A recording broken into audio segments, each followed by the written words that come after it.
Hello, and welcome back to the Argyle HR Leadership Forum. My name is Brittany Sullivan with Argyle, and it's great to have everyone joining us today. A couple of notes before I turn things over to our panel moderator. First, a quick reminder to stop by our sponsors' virtual booths at any time during today's event and for the following week. Our partners are committed to providing you with valuable content and a great overall experience. At any time during today's event, you can visit their virtual booths from the main agenda page, which includes complimentary materials, information, and meet and greet opportunities. To ask questions throughout the session, simply type into the Q&A chat, and we will address your questions at the end of the session. Now, without further delay, I would love to introduce our moderator, Rob Markovic, Global Vice President, Workforce Planning and Talent Acquisition at the PHC Group. We're excited to have Rob and our panelists with us for a panel titled Hiring Talent for Skillsets and Qualities. Welcome, Rob, and over to you. All right. Thank you so much, Brittany. And thank you, everybody, for having me today. Once again, my name is Rob Markovic. I work for PHC Group. PHC Group is a life sciences and diagnostics company based out of Tokyo, Japan. I've been with the company for about 2.5 years, and I'm also on the advisory board of Argyle. So with that, I'll turn it over to the panel to introduce themselves. Vandy, would you like to start? Sure. Thank you, Rob.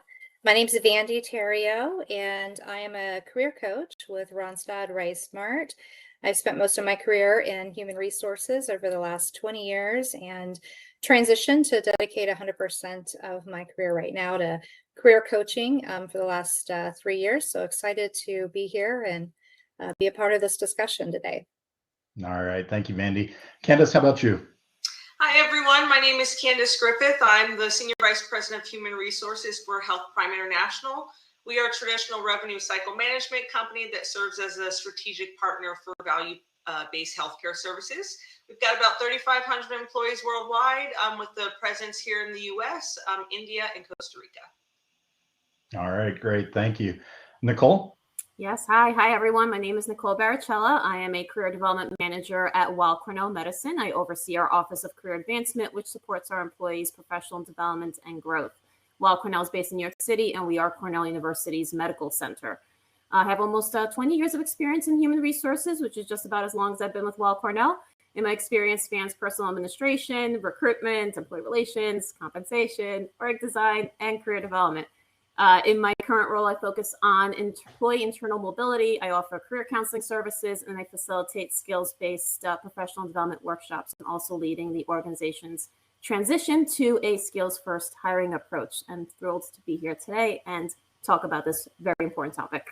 Awesome. Thank you, Nicole. And Michael, last but not least. Great. Thank you, Rob. Hello, everyone. Michael Watson from Eightfold. Excited to be here this morning. Eightfold is the inventors of what we call the talent intelligence platform. So we're using AI to match people to skills and those skills to roles. Been with the company about 4 years now. Prior to that, the first 25 years of my career was all on the recruiting side. Started with Aerotech right out of school. Spent about 10 years on the contingent side, moved over to corporate America, where I've had the privilege of running TA for companies like Western Digital, Polycom, Workday. And then I was working for a small company called Gigamon when I found Eightfold, implemented it, and had some really great success. I shaved 11 days off my days to hire that first year and increased diversity hiring. So now in my current role as head of customer evangelism, I get to work with all of our customers and prospects, really kind of working on their AI strategy. How do you fold it into your HR departments and TA and TM? And I'm really excited to be here this morning to talk about this really important topic about skills and qualities, and really kind of creating a great place to work for your employees. Awesome. Thank you, Michael. I appreciate that. And thank you, panelists, for joining us today. Why don't we jump right into the questions?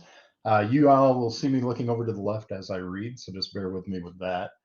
So for the first question, Vandy, if you don't mind taking it, and it is, from your experience, have you seen the hiring landscape change over the past 2 years? And what are the most notable changes? And any real-world examples you could share would be great. Thanks. Sure. Yeah, I would say, just in my experience overall in HR, I think the last 2 years I've seen the most dramatic changes in the hiring landscape, the competitiveness of the job market, and coming from a perspective of, being an HR business partner for a large media company during the pandemic, we were struggling with the Great Resignation and trying to find people. Recruiting was difficult, retention was difficult. Then coming out of, the pandemic and myself transitioning, to a career coach, just seeing the change and the amount of, unfortunate layoffs, and the majority of those layoffs occurring amongst tech. I think alone over 260,000 last year, which was, one of the highest for that industry in particular. So I think we're seeing a market where, it's quite a very talented market, quite competitive market. On top of, employers really looking more at skill-based hiring, technical skills, digital literacy, looking at more of those harder skills, especially on the resume process and the selection process. On top of candidates having access to AI-driven career tools. So the resumes look, I think, completely different than 2 years ago. And today, if you are applying for a role that happens to be remote and is, 6 figures or more, it's going to exceed 1,000 applicants within probably an hour. And so from that perspective, we're just seeing, just a really a competitive landscape, and the requirements really intensifying. So a lot of times what I focus on in terms of coaching is really helping candidates understand the requirements are more about the hard skills initially. How do you identify, what that organization is looking for? Looking at their last earnings call, their forward-looking statement. A lot of that is driven by, AI products, technology. What does that mean for what you can offer them? And so I really feel like that's changed a lot, along with, the intensification of the selection process. We've gone from just like, interviews, behavioral based, to more situational based. How would you handle a full product life cycle from discovery to launch? How do you handle partnerships? I mean, there's just much more involved in terms of whether it be case studies, or panel interviews, power days. I never even heard of a power day until last year. So I just feel like, in terms of what employers are looking for is quite different, due to the economic pressures and, pressures of, being relevant with their products, and AI driven pressures. And then the type of candidates that, are in the market looking has also created more competition. So. Yeah, very interesting. And I have to tell you, it's so true about coming out of COVID, all the hiring and then the layoffs, and now AI coming into it. So really good points. Candace, what about you? Any thoughts on that? Yeah, I definitely agree with Vandy on several points, especially in the revenue cycle management industry. We are really using skill-based hiring more so than we ever had before. So actually having skills assessments as part of the hiring and application process, we're seeing a lot of use of that, and filtering out candidates based on their completion and accuracy of those skill-based assessments. Two, with the rise of digital platforms, no longer people are now able to just easily apply to hundreds of jobs in just a few clicks of a button. So me on the other end of that, on the recruitment side, I'm personally seeing a ginormous increase in applications, especially from COVID, where maybe we would get, upwards of 100. Now we're inching towards that 1,000 mark, which is something that we had never seen before in the past couple of years. And because of the ease of using digital technology to submit applications, we're also seeing a lot of candidates that just simply aren't qualified, right? It's a numbers game. They're just clicking and sending. And so that has put an incredible amount of work on the recruiters behind the scenes, really just trying to open up all the applications and navigate the qualifications of each person.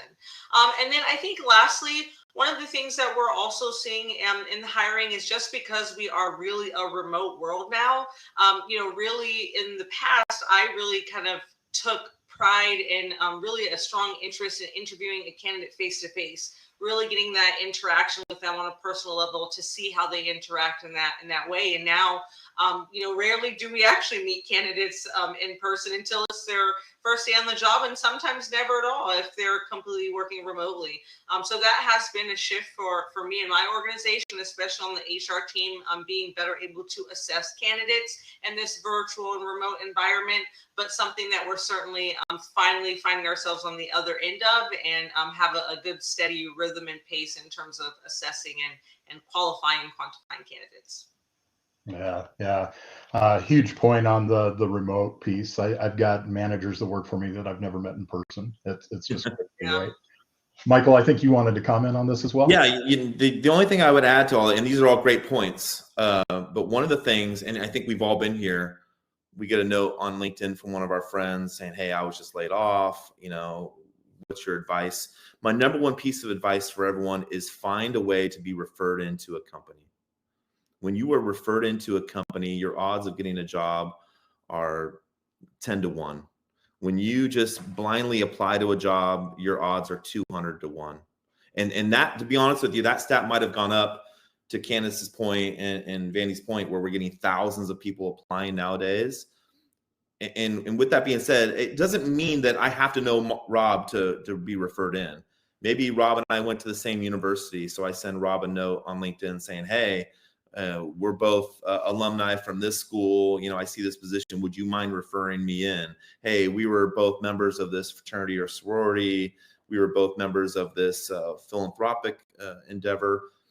Find those threads that connect, and then reach out to those folks and ask them to refer you. It's the number one piece of advice I give to all of my friends and anyone who reaches out to me asking me for help. Yeah, thank you, Michael. And I agree. We go to internals first and referrals second. So you always tap that network. Right. All right, let's move on to the next question. Nicole, this one is for you. What do successful hiring-based skill sets and qualities look like? And what qualities or skill sets are most important to you? Yeah, sure. That's a great question, Robin. It's something that we at Weill Cornell are now just tackling. So this topic is very relevant. We know that skills-based hiring can bring many benefits if it's done correctly, right? We can improve the quality of our new hires. We can expand our talent pool. We can, promote diversity in our talent pipelines. We can increase employee retention, all great things, right? But we also know that in order to achieve a successful hiring strategy based on skills, we know each step of the hiring process needs to be aligned, from the job posting to the screening process. But additionally, every person involved, and not just those that are involved in the hiring process, every person needs to understand and commit to this approach. It does require the buy-in from everyone. And I think most organizations today will likely say, yeah, I definitely want to switch to skills first hiring if I'm not already doing that. But it is a mountain to climb, or it can be a mountain to climb. We as people leaders, we understand the benefits and we know it's the right thing to do. But then, for example, how do we convince the C-suite, right? I think we know that any business change needs support from the top. And I think that's where people leaders need to use data-driven insights to build their business case. So if your organization has talent management software or other AI tools that can help, maybe you want to identify what skills and tasks are declining, which skills and tasks are on the rise, where are your gaps, and how are you going to bridge those gaps?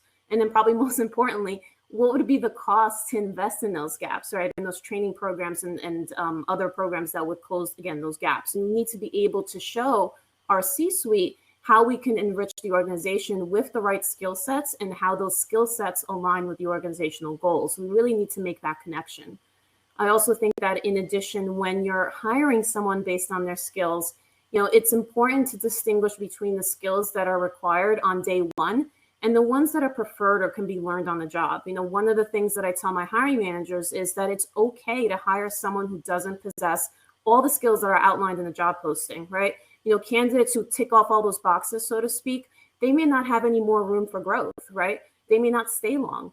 But on the other hand, if you bring in someone who has the majority of the necessary skills and the ability to learn the additional skills on the job, they have the potential to further develop once they're there, right? So once they're hired, it's really essential to identify where your employees' transferable skills are, where are their skills gaps, and provide them with those learning and development opportunities to help them continue to progress within the organization.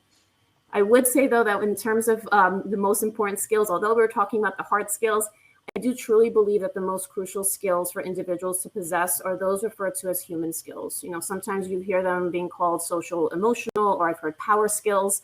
I think those technical and functional skills are always going to be important, but I think we should prioritize the development of those human skills, like the empathy, the creativity, the learning agility, critical thinking, inclusive leadership, adaptability. And for me, I think adaptability is the most important skill, especially in the post-pandemic world. I think that the sudden onset of the pandemic showed us how many of us were not ready for change. So hopefully we've all learned that we need a fluid workforce, and no one can predict the future. But if we come across another pandemic or some other catastrophic event, an adaptable workforce will help us respond to those changes, and we'll be better equipped to change direction or pivot in a much quicker way. I also think that human skills, or individuals that have those strong human skills, they're better collaborating, they're better at working together effectively. They tend to approach problems more creatively. This can lead to efficiency, productivity, innovation, right? And also remote and hybrid work. We were just talking about that. As those environments become more prevalent, the ability to navigate challenges and solve problems from a distance has become even more important. So I don't think we can lose sight of the human touch or that human connection. And even as automation and AI changes the nature of many job roles, I think there's a growing demand for the unique skills that only humans can possess. Nicole, thank you. I love that you brought up the human skills piece. I think managers in general just think about skills and they think about the tasks, right? Mm-hmm. But it's so much more than that. Mm-hmm. Vandy, how about you? Any other thoughts on that one? Yeah, I couldn't agree more. I think that, the human skills, especially in a world where partnerships are so incredibly important, and understanding, the map of who your partners are, how do you engage with them and work with them is incredibly important. I coach, candidates that look on paper, your hard skills are really important. But when you show up, you get that first interview, that's where you've got to convey, those stories where, those emotional skills, those social skills are really coming through, and the stories that you provide about your career accomplishments. I see the other thing I really see a trend on is it's more of T-shaped careers, especially for professional and tech careers, where you've got like a broad overview, whether that's product ownership or management, and then more of a deep vertical expertise and voice of the customer or data analysis. I see that coming up more and more with both career mapping, but also, within companies looking for broad expertise, but then somebody that really understands certain stages, within that profession at a very, important level of depth and expertise. So. Got it. Yeah. Thank you so much. Let's move on to the next question. Michael, this one is for you. How do you think that upskilling, reskilling, and career development opportunities improve or affect talent retention? And you can tell me from one of your companies or maybe one of the client companies you're working with. Yeah, so thank you, Rob. I think the short answer is it's going to cut down on your attrition for your for the folks we call it regrettable attrition, for the folks that you want to keep with the company, right? That you don't want to see walk out the door and take all those skills and that IP and that experience with them. I think the long answer of it is it makes you a great place to work. It improves morale. Nothing's worse than working for a company that has to go through 20% reduction in force every year, and you're constantly wondering come October, November if you're on that list, right? So to work for a company that is constantly reskilling, upskilling, I think it's going to give you a benefit in a few areas, right? It's going to cut down on the attrition. It's going to give those folks the confidence to reach out and apply for different jobs internally. And I actually have a great example of this, right? We had a customer of ours, a large semiconductor company, come to us second year of COVID, right? And they had two issues. One issue was they were faced with having to lay off 20% of their workforce, but they didn't understand the skills of these folks. And I know this, being on the recruiting side for a lot of years, I've laid off people and 6 months later rehired them because I didn't realize the skills they had. And now I'm giving them a 20% increase and I'm giving them additional stock options and right. And I'm like, why didn't we just keep this person and repurpose them into a new role? So the company comes to us and says, hey, we need help mapping the skills of these folks that we're looking at possibly putting through a RIF. And by the way, we're also having a heck of a time hiring data scientists. And they were very frank with me. They said, Mike, look, most of the data scientists here in the Bay Area, they're wanting to work for Facebook and Google and Apple. And not many of them are saying, hey, I want to work for a semiconductor company, right? So we said, okay, well, let's do this. Let's take those folks that you've identified for the RIF. Let's understand the skills they had. And when we did that, what we found out was there's this role called a digital signal processor, those in the technical side. And what we found was the same skills that the digital signal processing engineers had were the same skills they were asking for in their data scientists. So they went back to these folks and they said, hey, we have this role over here. If you'd be interested in becoming a data scientist, right, we would love to move you into this role. We'll give you 1 or 2 courses through Degreed or Coursera or LinkedIn Learning, whatever your LMS is, and then you'll be up and running, right? And if you think about this, the benefits, well, there's a few benefits, right? They went from having to RIF 20% to only having to RIF 11%. They redeployed that other 9% into currently open roles that they were looking for. And it gave these folks this notion of, wow, this company really cares about me, right? Instead of just cutting the cord and giving me a nice little severance package, they came to me and they offered me a continuing career here, moving into a new field. And I think every single DSP engineer they went to accepted that role because they all looked at this and they're like, wow, I'm going to become a data scientist. With AI on the rise, every company out there is looking for some type of data scientists or large data model engineers. So it was a win-win on all sides of it. And I think, and this is a soft number, I think that ended up saving them $10 to $11 million just by redeploying those folks into currently open roles. So you can see there how this benefits a lot of different aspects of the organization. Yeah, no surprise. That's an amazing example and exactly what we're talking about here. I think this whole concept of reskilling, there's nothing that does more for your employee engagement and retention than that. Well, and real quick, right? I have the privilege of working closely with Josh Burson, and I hear him say this all the time. You're not going to be able to hire your way out of what we're in right now. You won't be able to hire enough people. You won't be able to keep enough people. You're going to have to retrain, reskill your current workforce to meet the demands of tomorrow. Yeah, completely agree. Nicole, how about you? Any thoughts on that? Yeah, well, I mean, I definitely agree with both Michael, you and Rob in terms of, skills in general. I mean, they're at the center of all of our talent operations, right? From hiring to training to internal mobility, engagement, retention. We all talked about that, right? Every single area is impacted. I also think it's important to note and to keep an eye on this. Recent studies, Gallup and McKinsey come to mind.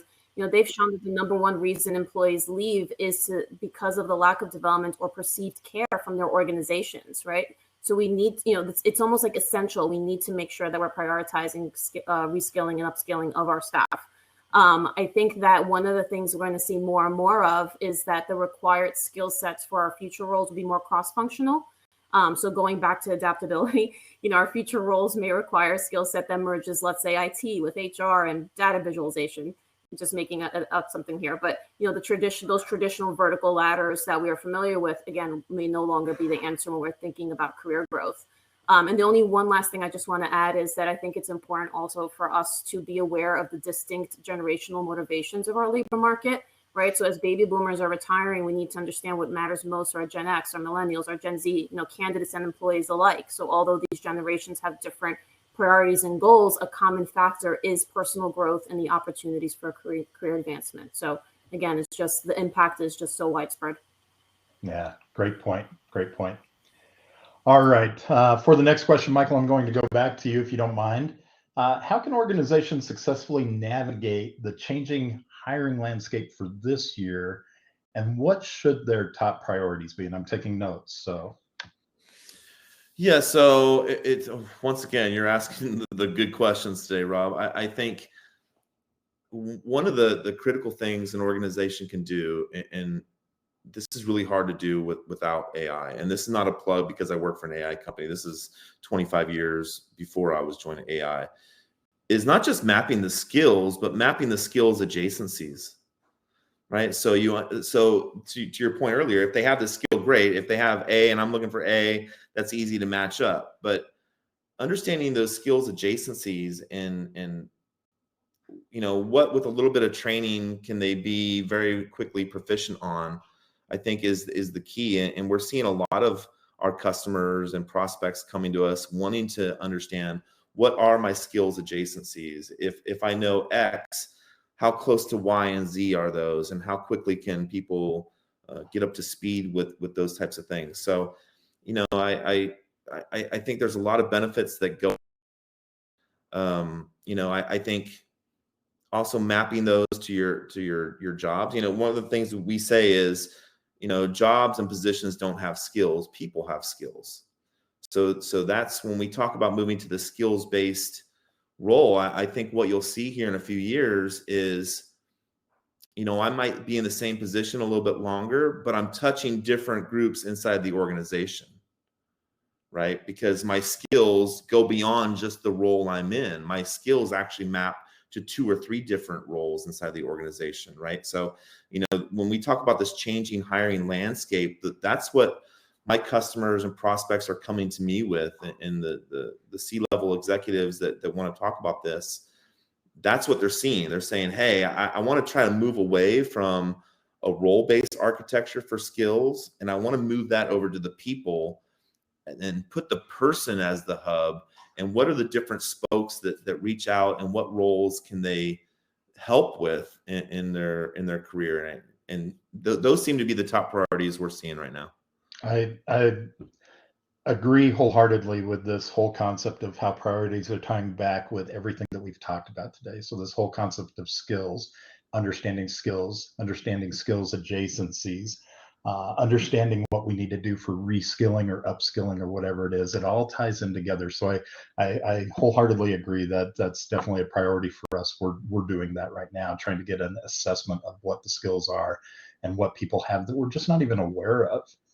I'd like to turn this one over to the rest of the team. Does anybody else want to chime in on this question? Okay, I'll take that as a no. We'll move on.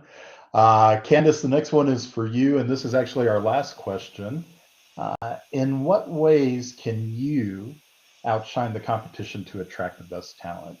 And then also, how can you make a competitive offer that highlights both career growth and stability in your company? That's a really great question. I think what I have seen most recently is that it's all about employer branding. I think me as an HR professional, as well as my team, we've also been humbled a couple of times in interviews by candidates who ask us that question. What makes you stand out from another employer, and why should I choose you? And those can be some tough questions, because a lot of employers just think, I have a job, I'm going to pay a salary, that should be good enough, come on over. But candidates are looking for more than that. And I think being transparent in the job postings about what it is you offer, what your culture is like, what your values are, the type of flexibility that you offer, especially on the career growth. As Nicole had mentioned earlier, people are really looking for that. And I think there is a stigma with candidates in terms of looking for a job, that they can oftentimes think, well, the only way that I'm going to grow is if someone leaves. But growth is multifaceted, right? It's not just about that next title. It's all about specialty projects and enhancing your skills with professional development and special courses and upskilling, stretch assignments, things like that are all a part of that growth trajectory that I think candidates and employees are looking for. So really communicating that in the job posting, but also having that be visible on your website. In the About Us section, candidates do go there to look, and they're not just looking for about you as a company, what you offer to your clients, but what you can offer to a potential candidate who's interested in pursuing a job with your organization. So just being transparent about that, laying that out, really making your employer brand stand out, and using social media to do that. Also, to Nicole's point, reaching those other generations that are out there that are attracted to different things and in different ways. So making sure that you're maximizing your reach of the candidacy pool by using many different facets to kind of get that message across. Yeah, I agree. And I think another way that the recruiting team can do this themselves is through the entire candidate care experience. So making sure that the candidates can see that all the way through the process. So you almost don't even have to talk about it, but you also have it there in your social and everywhere else so they can read about it or see a video about it, whatever the case may be. Nicole, any thoughts from you on this one? Yeah, no, so I totally agree with everything that Candace had said. She actually took all the words out of my mouth, but it's definitely crucial to not just claim that your organization provides the opportunities for, career advancement, job security, whatever it is that the candidates and employees are looking for, but to really integrate those aspects into your company culture, like Candace had said, right? Your culture is rooted in your organization's DNA, and that becomes part of your brand, and that creates both the internal and external perception, which then helps attract and retain your talent, right? So in addition to all the great things that Candace had recommended, even including statements of growth and stability, for example, in your job postings, and using that as a selling point, right? So preparing examples to demonstrate how others have progressed within the organization, highlighting employee testimonials, and those could be something that it doesn't even have to be fancy. It could be a short recording that an employee makes on their own phone or on Zoom. We've done that here at Weill Cornell, and they've been extremely impactful. But also, one of the last things you just mentioned, Rob, kind of making sure it's integrated throughout the process. So even during the hiring process, ensure that the interviewer is discussing, future plans, potential career path for that position the candidate is interviewing for, or being considered for, because this will help make that job offer much more attractive. They can see that this could be their next home. It's not just a job, it could be a career. Yeah, absolutely. I think it's a huge point on this is something that can be done relatively inexpensively. It's not like you have to get a video company to come out and do all these things. You can do it really homegrown and still have a huge impact. All right, very good. Well, that's all the questions that we have right now. What I'd like to do is go back to the panel and just get your final thoughts. Anything that came up through the conversation that you'd like to share with the team. So Vandy, I'll start with you again on that, please. Sure. I think, kind of agree with, the way to stand out is to really showcase your investment in your workforce. And I think now at a time where, the workforce and candidates are not really confident, in terms of long-term or stability, just in general, I think now's the time for, employers to really shine, to say, instead of an easy reduction in force, we've looked proactively at how we can upskill and, promote and grow the careers and the people and the capabilities that we have. And I think that employers that are able to do that and have that narrative on Glassdoor and Team Blind, they're going to really stand out quite a bit, in terms of being an employer of choice. There was a question just, that I wanted to take really quick in terms of, how do you help, with those that candidates that, probably equalizing the playing field in terms of diversity and inclusion. And I think some of what we talked about today hits that, in terms of not going for like all the requirements and looking, really encouraging candidates to apply, as well as just that internal growth as well, or two examples that I can think of around that. All right. Thank you. Very good. Yeah, thank you, Vandy. Candace, how about you? Any final thoughts? Yeah, I liked what Michael had said earlier about the skill adjacency. So we're going through that process now, and we're really exploring understanding the skills that our current workforce has, because it is more than just what the skills we need them to do for the job. There are other jobs, other projects that are going to be coming up, throughout the year for us that we would like to really take a deep dive internally. And so one of the things we're working on this year is really strengthening our kind of talent management side of our operations, and to understand what the talent profile of our current staff is. And although we know the skills that they're using on the jobs now, what other skills that do they have that will be useful 6 months from now, 9 months from now, when we have new clients and new business coming through the door, so that we can begin forecasting and be ready for that business and be ahead of the curve. Oftentimes I think in a lot of companies, we may win a contract or whatever it is, and then we realize, okay, we need 5 new candidates that have X, Y, and Z. And to have that information, that understanding that your current talent pool within your own company already has this stuff. They may not be using it right now in their current job, but they do have that skill set that's right now just untapped. So we're really taking a focused approach on that in 2024. Again, understanding that talent profile, understanding where those additional skills may come in handy for us in the future, and also working a little bit more on our talent management review and understanding not only where we expect the employees to grow, but making sure it's in alignment where they want to grow, so that our priorities are aligned and they're not out of whack when it comes time to make these decisions. So for us here at Health Prime, like I said, just talent management in general is something we're really putting a focus on in 2024. Fantastic. Thank you. Nicole, what about you? Any last thoughts? Sure, yeah. And we've all, I think, touched upon all this at some point today, but the whole idea of skilling, reskilling, upskilling, it's an ongoing process, right? So if I have to give one piece of advice for what we should prioritize for 2024 and on, it's, invest in learning.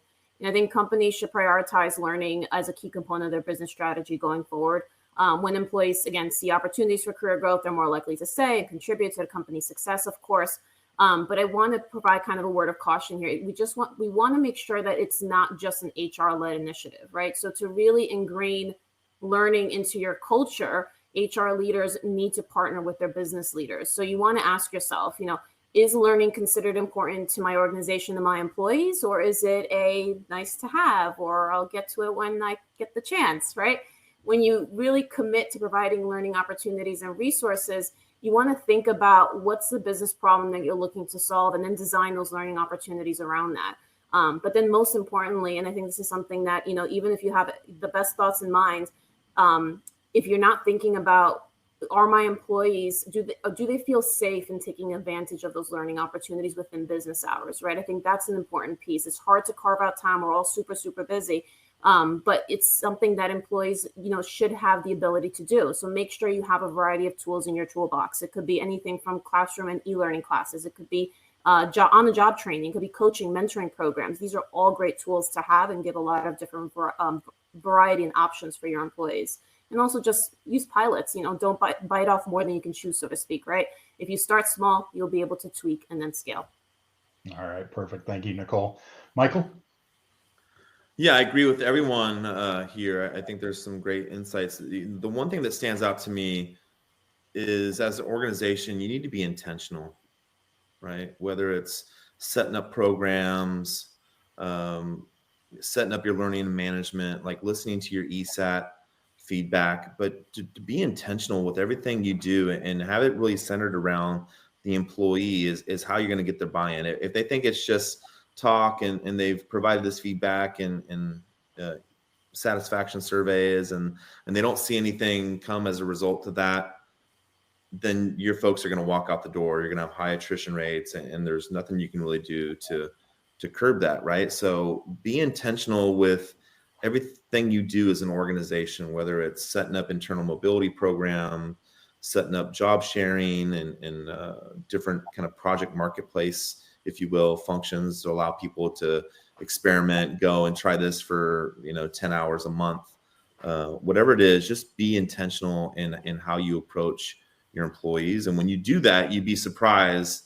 To Vandy's point earlier, you'll be surprised at what all of a sudden you start seeing on Glassdoor. You'll be surprised at what you start seeing in your ESAT responses and your surveys and the scores of the satisfaction, just by being intentional. And if you say something, do it. I think that'll make it grow organically. It's very good there. Yeah. All right. First off, I'd like to say thank you to the panel. This was a great discussion. I think we touched on so many things that are so important right now. So I really appreciate your time. We do have a few minutes for a couple questions. So I'm just going to read the first one. If anybody would like to answer it, please just jump in. So the first question is, how do we balance the need for immediate job-related skills with the long-term career development or goals of employees?